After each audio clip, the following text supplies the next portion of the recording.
अस्सलाम वालेकुम dear students, कैसे हैं आप? उम्मीद है आप सब खैरियत से होंगे। This is Ishaan Bashir, welcome to Stem International Publishers. Today we are going to sort the exercise of unit 1 from book 3। देखते हैं कि वो जो नज़म हमने पढ़ी थी उसकी एक्सरसाइज में क्या कंपोनेंट्स हैं। Let's sort it out. जी dear students, now turn to page 6. We see what are the components in exercise. First, read and respond, circle the correct option. Where does the wind come from? हवा कहाँ से आती है? So first is the right option. We don't know where, हमें नहीं पता कि कहाँ से आती है. Second statement, how fast does the wind blow? कितनी तेज़ हवा चलती है? So 3 is the right option. As fast as it can, जितना तेज़ वो चल सकती है उतना तेज़. What will happen if the speaker lets go of the kite string? क्या होगा अगर जो स्पीकर है वो अपनी पतंग को जाने दे? So B is the right option. Second is the right option. The kite will fly away. तो पतंग उड़ जाएगी. How long will the kite fly if the poet lets it go? पतंग कितना ज़्यादा उड़ेगी अगर वो पोइट उसको जाने दे तो? So 3 is the right option. For a whole day and night, पूरा दिन उड़ेगी और पूरी रात उड़ेगी. Next is right T for true and F for false statement. सही स्टेटमेंट के लिए टी लिखें और गलत स्टेटमेंट के लिए एफ लिखें. The poem states that nobody knows where the wind goes. नज़म में बताया गया है कि कोई नहीं जानता कि जो हवा है वो कहाँ जाती है. It is false. ये ज़रूर बताया गया है कि कहाँ जाती है, ये नहीं बताया गया कि कहाँ से आती है. The speaker can keep up with the wind by running. It is false. वो दौड़ के उसका मुकाबला नहीं कर सकता. The kite will blow away if the speaker lets go off the string. Yes, it is true कि पतंग जो है वो उड़ जाएगी अगर वो पतंग को छोड़ दे तो. Last is the wind has gone wherever the kite blew. It is true कि जहाँ कहीं भी पतंग जाती है हवा भी वहीं जाती है. So it is true. Answer the questions. Which lines tell us that the speaker has asked people where the wind comes from and where it goes.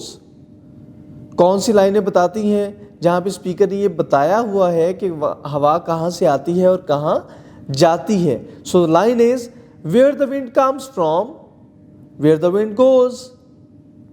Next question, what would happen to the kite if the wind stopped blowing? अगर हवा चलना बंद हो जाए तो kite के साथ, पतंग के साथ क्या होगा?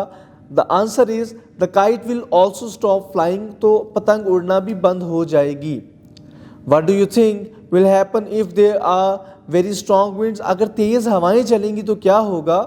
So answer is everything will blow away with strong wind. हर चीज़ हवा के साथ उड़ जाएगी. How does the speaker think he can find out where the wind goes? वो कैसे ये पता लगा सकता है कि हवा कहाँ जाती है? So answer is he will let the kite go along with the wind to know. वो जानने के लिए पतंग को छोड़ देगा. So now turn to page 7 dear students. Keep track of the wind for a day. Fill in this table after observing the wind carefully. हवा को पूरा दिन आपने ऑब्जर्व करना है और इन नीचे दिए गई खाली जगहों को पुर करना है अपनी ऑब्जर्वेशन की बेस पे कि आपने हवा की रफ्तार या हवा के रुख से क्या ऑब्जर्व किया. Time of the day, morning, afternoon, evening, wind strength. So first scenario is ways in which the wind helps me and my family.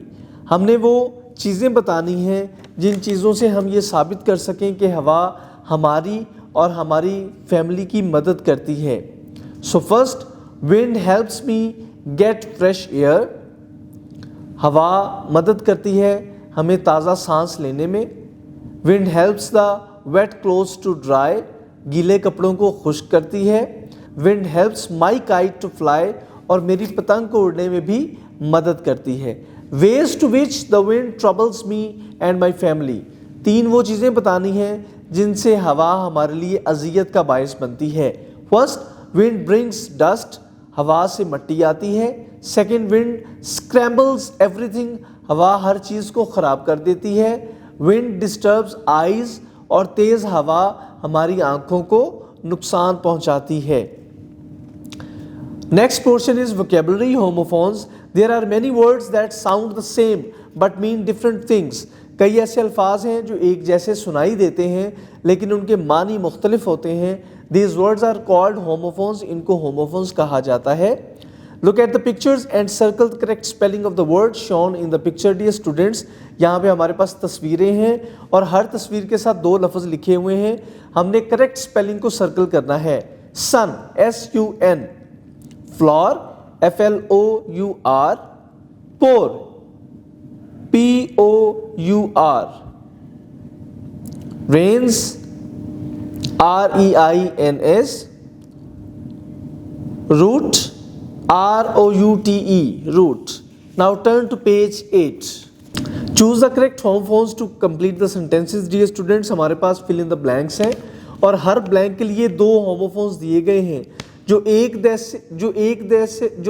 जैसे प्रोनाउंस तो किए जा सकते हैं लेकिन इनके जो मीनिंग हैं वो बिल्कुल मुख्तलिफ हैं। The river flows down to the sea, SEA।